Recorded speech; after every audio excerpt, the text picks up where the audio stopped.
अस्सलाम वालेकुम। I am आफाक अहमद। जैसे कि आज हमारा फ़िज़िक्स का जो टॉपिक है वो है कैरेक्टरिस्टिक ऑफ म्यूज़िकल साउंड, कि म्यूज़िकल साउंड की कौन कौन सी कैरेक्टरिस्टिक्स हैं और कौन से फैक्टर्स पे वो डिपेंड करते हैं। तो उसके साथ साथ फ़र्स्ट ऑफ़ ऑल हमने प्रीवियस लेक्चर में जो पढ़ा था वो साउंड के ही बारे में पढ़ा था कि साउंड जो है प्रोड्यूस करने में किन चीज़ों की ज़रूरत है, और उसके साथ साथ हियर साउंड मतलब साउंड सुनने के लिए कौन सी चीज़ों की ज़रूरत थी, और साउंड की काइंड्स कौन सी हैं, और उसके साथ साथ जो मीडियम था साउंड का वो क्या था, ये सब कुछ पढ़ा था। तो आज हम पढ़ेंगे कैरेक्टरिस्टिक्स, क्या खुसूसियात होनी चाहिए म्यूज़िकल साउंड की। तो फर्स्ट ऑफ़ ऑल हमारे पास है लाउडनेस, के कैरेक्टरिस्टिक्स में क्या है, लाउडनेस, के the magnitude of auditory sensation produced by sound is called loudness. In other words, it is that property of sound by which a loud and feeble sound can be distinguished. कि ये sound की वो property है जिसमें हमने तेज़ आवाज़ loud sound और फीबल बिल्कुल हल्की धीमी आवाज़ को हम एक दूसरे से डिस्टिंग्विश मतलब फ़र्क वाज़े कर सकते हैं कि फीबल साउंड कौन सा है और लाउड साउंड कौन सा है। It is denoted by L, इसको हम डिनोट करते हैं एल से। It depends upon the intensity of sound and human air, कि साउंड की इंटेंसिटी क्या है, लाउडनेस जो है वो किस पे डिपेंड कर रही होती है, कि इंटेंसिटी, कि हमारे पास शिद्दत कितनी है, साउंड क्या है, फीबल है या लाउड है। अगर लाउड है तो वो ह्यूमन एयर पे कितना आएगा, और फीबल है तो ह्यूमन एयर पे कितना है। ठीक है, loudness depends upon the following factors. अब जो लाउडनेस ये है कैरेक्टरिस्टिक, ये कौन से फैक्टर्स पर अफेक्ट करती है, कौन से फैक्टर्स इसके अपने हैं। ठीक है, अब वो है इसके एम्पलीट्यूड है, एरिया है, डिस्टेंस है, डायरेक्शन है और डेंसिटी ऑफ मीडियम है, और उसके साथ साथ ठीक है amplitude of the vibrating body. हम एम्पलीट्यूड पढ़ते हैं कि एम्पलीट्यूड ऑफ वाइब्रेटिंग बॉडी क्या है। If the vibrating body has large amplitude then the loud sound will be heard, कि जो वाइब्रेटिंग बॉडी है उसका एम्पलीट्यूड लार्ज है, ज़्यादा है एम्पलीट्यूड, ठीक है, तो वो क्या करेगा, लाउड साउंड हमें हर्ड होगा या लाउड साउंड प्रोड्यूस होगा। अगर हमारे पास एम्पलीट्यूड बॉडी का, वाइब्रेटिंग बॉडी का कम है तो फीबल साउंड बिल्कुल धीमी आवाज़ सुनाई देगी। For example, if we beat a drum with greater force its membrane will vibrate with large amplitude. हमारे पास ड्रम हो कोई भी, उसको हम अगर बीट करें तो हमें क्या होगा, उसका जो एम्पलीट्यूड होता है बहुत बड़ा होता है, and it will produce a loud sound produce करेगा। ठीक है,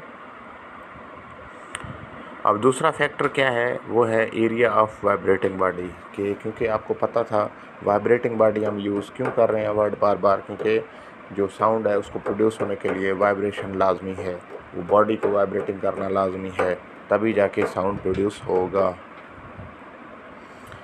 if the area of vibrating body is large, अगर हमारे पास एरिया वाइब्रेटिंग बॉडी का ज़्यादा है तो लाउडनेस भी ज़्यादा होगी।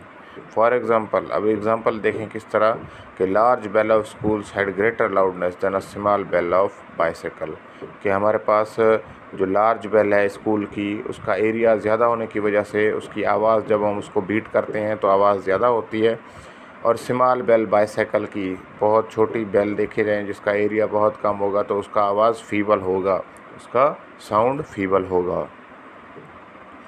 तीसरा फैक्टर लाउडनेस का क्या है, distance from a sound producing body, कि साउंड प्रोड्यूसिंग बॉडी, अब साउंड प्रोड्यूसिंग बॉडी कितना दूर है कितना करीब है वो देखेंगे हम। If we near a sound producing body then we hear a loud sound, as we go away from it loudness goes on decreasing. For example देखें, अगर हम साउंड प्रोड्यूसिंग बॉडी के करीब हैं तो लाउड साउंड होगा, जैसे जैसे दूर जाती जाएगी तो वो हमसे आवाज़ कम होता जाएगा। जिस तरह हमारे पास ट्रेन खड़ी होती है, किस पर, एग्ज़ाम्पल देखें, ट्रेन होती है जब स्टेशन पे होती है, रेलवे स्टेशन पे होती है, तो वहाँ पर उसका आवाज़ ज़्यादा है, जैसे वो दूर अवे जाती जाएगी तो उसका लाउडनेस क्या हो जाएगी, डिक्रीज़ होना स्टार्ट हो जाएगी, और वो फीबल साउंड में कन्वर्ट होना स्टार्ट हो जाएगा वो साउंड।